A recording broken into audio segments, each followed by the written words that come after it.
Fire doesn't start in public, it starts behind closed doors. Long before the titles were stripped, before the silence from Buckingham Palace, before Andrew Mountbatten-Windsor became a liability instead of a royal asset, there were whispers inside the palace walls, whispers about late-night demands, about special treatment, about a system that bent when it shouldn't have. Now the man who stood just feet away from it all, Paul Burrell, is pulling those memories back into the light. And if what he's revealing is true, this downfall didn't begin with headlines, it began decades ago. The royal scandal didn't begin with an interview, it began with behavior. According to Paul Burrell, the warning signs were there long before the world was watching, long before headlines, long before titles disappeared. Inside the palace, staff didn't whisper about global controversy, they whispered about attitude. Burrell describes a world where hierarchy wasn't just respected, it was feared, where tone mattered, where a single outburst could freeze a room, and he claims Andrew Mountbatten-Windsor carried himself with a confidence that bordered on untouchable. But here's what makes that dangerous. When someone grows up surrounded by protection, correction doesn't always reach them. And Burrell suggests that from an early age, Andrew moved differently, not louder, not reckless, just certain. Certain that doors would open, certain that rules would bend, certain that consequences were negotiable. That kind of certainty doesn't look dramatic at first, it looks normal. Until years later when people start connecting dots. Burrell points to something even more uncomfortable, favoritism, a softer approach, a dynamic where discipline didn't always land the same way. And inside a system built on strict protocol, that kind of imbalance doesn't disappear, it builds. And what builds quietly inside palace walls can echo loudly decades later. But here's the part most people miss. Burrell isn't describing a villain, he's describing an environment, a royal bubble where access was automatic, where privilege felt ordinary, where being told no wasn't routine, it was rare. And when that becomes your baseline, reality outside the gates feels distorted. That distortion, Burrell hints, may have shaped everything that followed. Because once someone believes the system will always absorb the shock, they stop fearing impact. And that's where the real story starts to take shape. Not with scandal, with insulation. October 30th, 2025. That was the day the palace stopped pretending. No emotional speech, no dramatic press conference, just a decision that hit like a hammer. Andrew Mountbatten-Windsor's remaining titles and honours were gone. Royal Lodge no longer guaranteed. The message? Clear. The crown comes first. And here's what makes that moment explosive. This wasn't a reaction to a single headline. It was the result of years of pressure building behind the scenes. Think about that. For decades, controversy swirled, interviews backfired, allegations resurfaced, public trust thinned. Yet the structure around him remained mostly intact, until it didn't. Because stripping titles isn't symbolic, it's strategic. It tells the world something without saying a word. And what it told the world was simple: distance. But distance from what exactly? That's where it gets uncomfortable, because around the same time, reports began circulating about resurfaced emails, not gossip, not rumors from unnamed dinner guests. Emails, the kind that leave timestamps, the kind that can't be misremembered.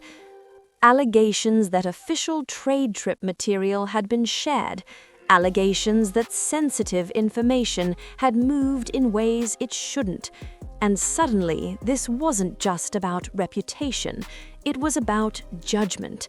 The kind of judgment that makes a king ask one brutal question: can the institution survive this attached to his name? Family loyalty is powerful, but institutional survival is ruthless.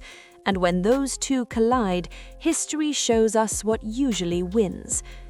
But here's the twist. The titles being removed wasn't the end of the pressure. It was the signal that something bigger had already shaken the foundation. Because another claim was about to surface, one that made this feel far more personal and far more dangerous. It wasn't the interview that rattled the palace, it was the emails. Because interviews fade, headlines cycle, but written records, they sit, they wait, and when they resurface, they hit differently.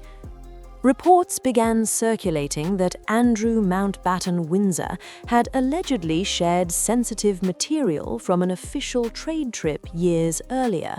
Not private gossip, not casual updates, official documents, the kind tied to diplomacy, access, trust, and that changes the category entirely. This wasn't just about public image anymore. It was about judgment inside official space. Think about what that means. When someone represents the monarchy abroad, they aren't just a family member, they are the crown. Every meeting, every briefing, every confidential page. So when claims suggest that information may have been forwarded where it shouldn't have been, people start asking very different questions. Who knew? When did they know? And why wasn't this caught sooner? And then it escalated. Another reported email from years earlier, this one allegedly involving a request for private information about an accuser, not confirmed as acted upon, not proven in court, but serious enough to reignite scrutiny. And here's the problem: even if no charges follow, the perception sticks. Because in the modern era, optics are everything. Once the idea enters the public conversation that influence might have been used to gather personal information, it reshapes how every previous action is viewed. Suddenly, the silence from the palace doesn't feel neutral, it feels calculated. And that's when the institution faces its hardest calculation of all. Do you defend the individual, or do you protect the monarchy from further damage? But what makes this even more unsettling isn't just the allegations, it's how isolated he appears now. Because when the system that once shielded you begins stepping back, the consequences aren't just public, they become personal. And that's where the story shifts from controversy to survival. The real fallout didn't happen in public, it happened in silence. No grand announcements, no dramatic confrontations, just doors slowly closing. After the titles were removed and the headlines intensified, something shifted inside the royal machine. Staff dynamics reportedly changed, assignments became optional, distance became visible. And that kind of quiet separation speaks louder than outrage ever could. Because in royal life, proximity is power. When aides step back, when household roles shift, when fewer people want their names attached to yours, that's not random, that's reputation collapsing in real time. And here's what makes it even more striking. For most of his life, Andrew Mountbatten-Windsor existed at the center of structure, security, ceremony, constant reinforcement of status. Then, suddenly, the reinforcement faded. No official statements defending him, no coordinated messaging campaign, no visible restoration effort, just restraint. And restraint in a crisis is rarely accidental. It signals calculation. Because the monarchy today runs on one fragile currency: public approval. Once that begins to erode, survival becomes the priority. Not sentiment, not nostalgia. Survival. But there's something deeper happening here.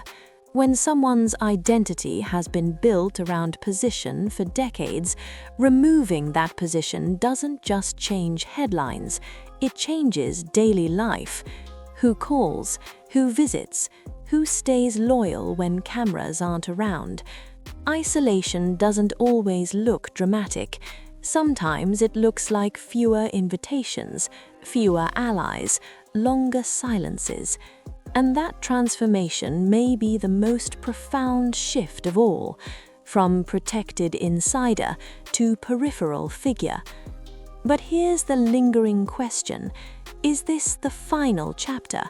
Or is there still a path, however narrow, toward some form of rehabilitation? Because history has seen royal scandals before, what it hasn't often seen is one this modern, this documented, this relentless. And that's where the story turns to its final, unavoidable question. The monarchy doesn't fear scandal, it fears irrelevance, and that's the real battlefield now. Because this was never just about Andrew Mountbatten-Windsor, it was about whether the crown could survive being tied to a controversy that refuses to fade. Here's the uncomfortable truth: institutions built on tradition can survive almost anything, except sustained loss of public trust. And trust, once fractured, doesn't quietly repair itself. It demands sacrifice. That's why October 30th wasn't emotional, it was strategic. Stripping titles wasn't about punishment, it was about containment, a firewall, a signal to the public: the monarchy adapts. But adaptation comes at a cost, because behind the strategy sits a human reality, a brother, a family history, decades of shared life. And when loyalty clashes with legacy, something has to give. So ask yourself this: if the institution steps back this far, does it ever step forward again?